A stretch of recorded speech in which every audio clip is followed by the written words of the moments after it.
Every day, something dramatic happens in the Caribbean that affects our lives. We'll give you the details. We'll give you the facts on Caribbean Perspective with Eddie Frederick. Host Eddie Frederick. Welcome to Caribbean Perspective. So glad you can join us. The story that takes the lead in today's edition for Friday, 14th June 2024, and brought to you in association with our friends at Antillean Group. Call for climate emergency to be declared amidst heat and other impacts. Details after this important message. Believe in our strength, we'll stand by you. Protection from all, perils big and small. Reassurance we give, it's so clear to see. Peace of mind, that's our service guarantee. We look after all our family. Yes, we do at every opportunity. Antillean Group, underwriters of all classes of insurance solutions for your protection and investment. Live well financially.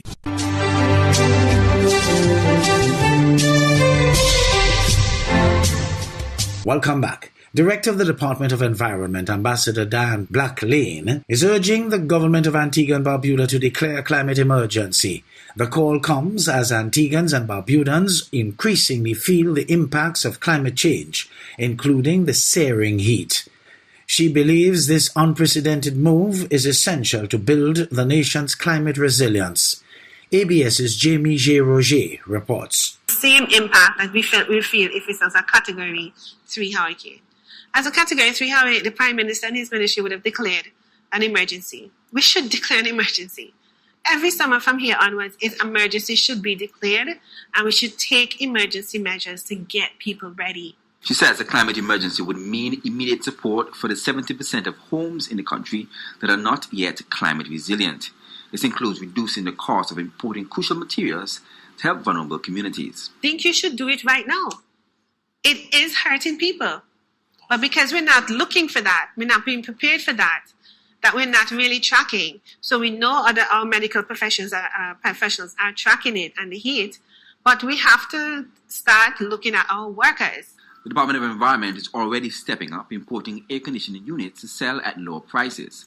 But Ambassador Blacklane says the private sector is pushing back, claiming unfair competition. The Environment Department's goal is clear: ensure every homeowner can afford air conditioning units. This means everyone, including businesses, must treat AC units as necessities, not luxuries. Getting an AC unit now is like the same like getting a stove. You know, everybody can afford a stove. Why can't everybody? You're selling the price as a luxury price. You're not selling to the Antigua market. You're selling it to a little segment of the market. Ambassador Blacklane says declaring a climate emergency would mobilize resources and support to make homes resilient to heat. She urges a nationwide focus, similar to how the country tackled the pandemic. The plan includes working with the Defense Force to distribute AC units and other essential materials, ensuring everyone feels the urgency of the situation. Climate change, like I said, is about big things, like both. So you declare emergency, you fix it, and you shut down it, right? But this one is like COVID. It is insidious, it is slow, and then you have to declare an emergency for a year, or maybe even 2 years. And that is different. We are not accustomed to thinking that climate change emergency is a 2-year program, so you can get everybody together and focused, like a countrywide, government-wide focus. Ambassador Blacklane emphasizes that this is not just about comfort, but survival. The initiative aims to help everyone, especially the most vulnerable, cope with the rising temperatures. With these steps, she's hoping Antigua and Barbuda will become a model nation in climate resilience, showing the world how to adapt and thrive in the face of climate change. Jamie J. O'Shea, ABS News. Minister of Economic Affairs in the Bahamas, Michael Helkitas, speaks on a Frexim Bank conference being held in the Bahamas. More in this ZNS News item. The government's played a major role in organizing this week's African Export-Import Bank Investment and Trade Forum, an annual general meeting. Bank officials have praised the local organizing committee for working 24/7 to ensure the conference success. Even Economics Affairs Minister, Senator the Honorable Michael Halkitis, is very optimistic about the high-level meeting. As you know, the the African Export-Import Bank has a branch in this region. It's in Barbados. And Prime Minister says if he had met the president a few months earlier, it might have been in the Bahamas.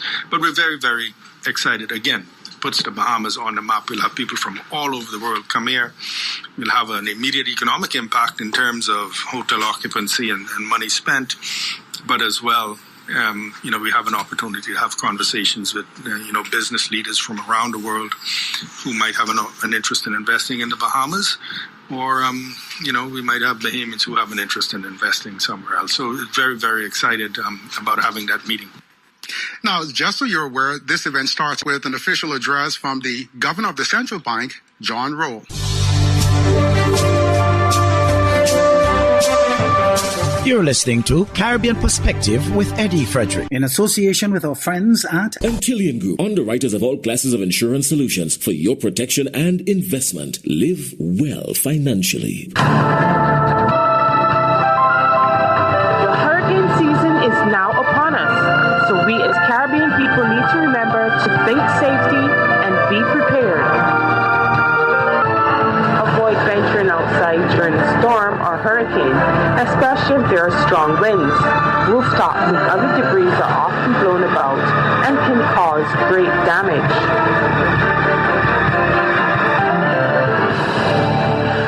Now, amid claims that the government discussed increasing VAT and other taxes, CNC3 News has obtained a copy of the cabinet note that opposition leader Kamla Prasad Bissessar presented at a political meeting.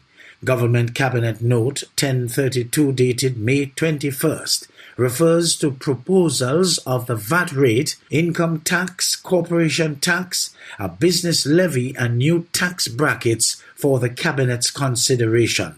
CNC3's Joshua Simangal has the details. Point 9 of page 5 of appendices entitled Ministry of Finance Fiscal Measures, Revenue Generating and Expenditure Reducing Measures stated that a VAT rate amendment could result in an estimated revenue of $560 million. Quote, for every 1% increase in the VAT rate, $560 million VAT revenue is estimated to be earned. For every 1% decrease in the VAT rate, $560 million VAT revenue is estimated to be foregone.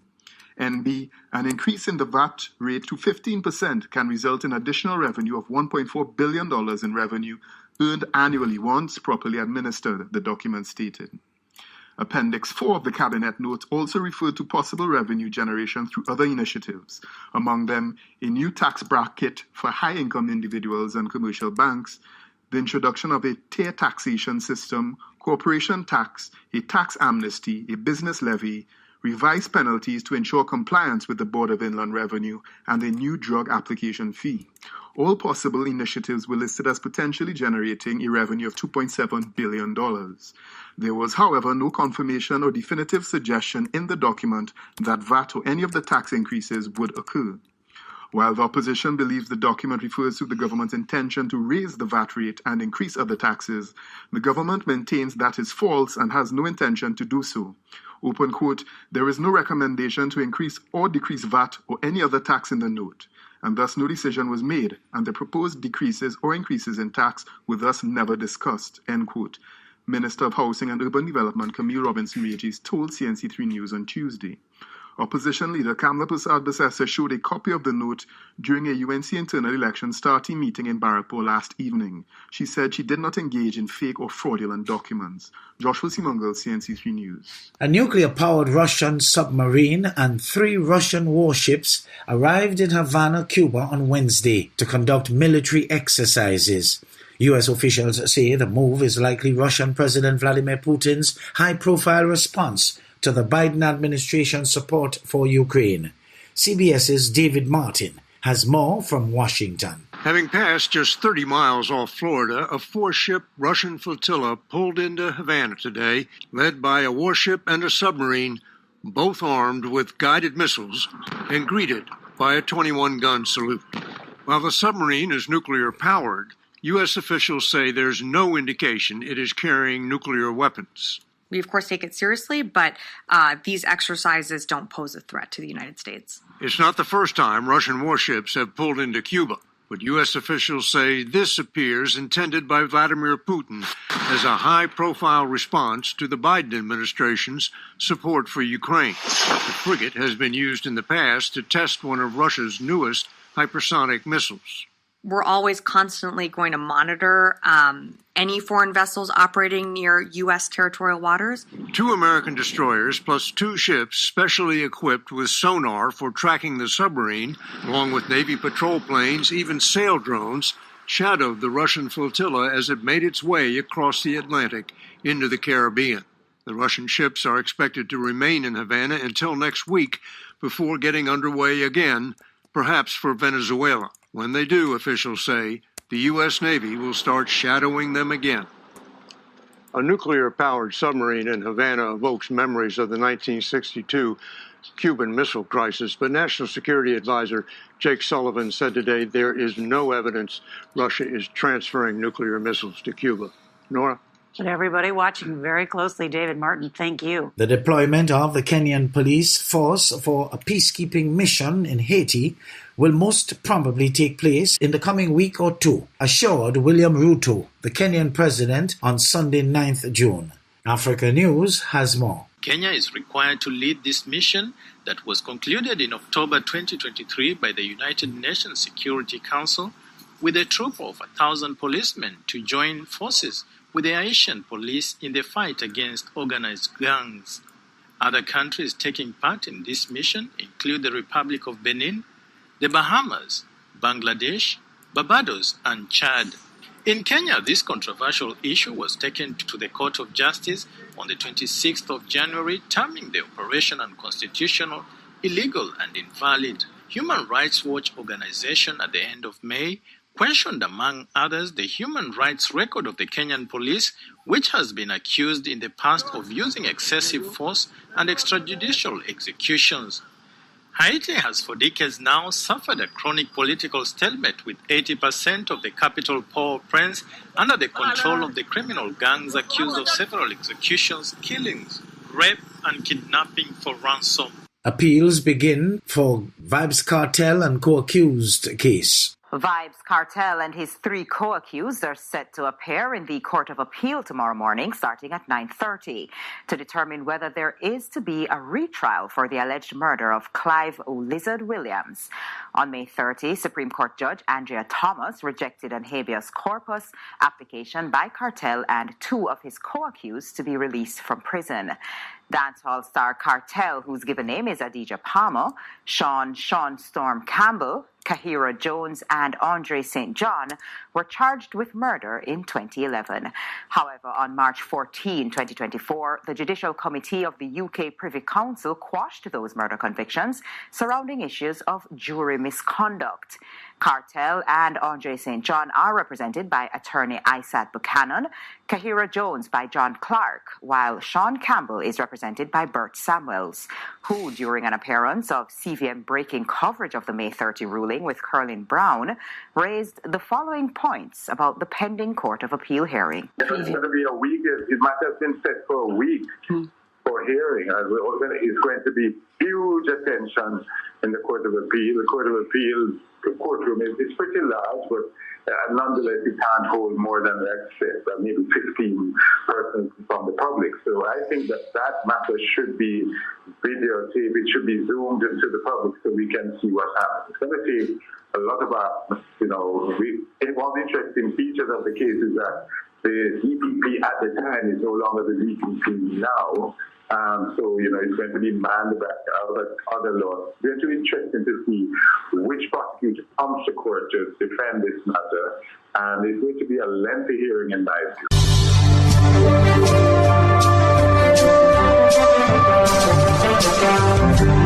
I am Eddie Frederick, wishing you a restful weekend. This has been Caribbean Perspective, a whole new approach to highlighting developments in the Caribbean. In the meantime, please follow us on Facebook and subscribe to our YouTube channel for daily regional news and more, in association with our friends at Antillian Group. Believe in our strength, we'll stand by you.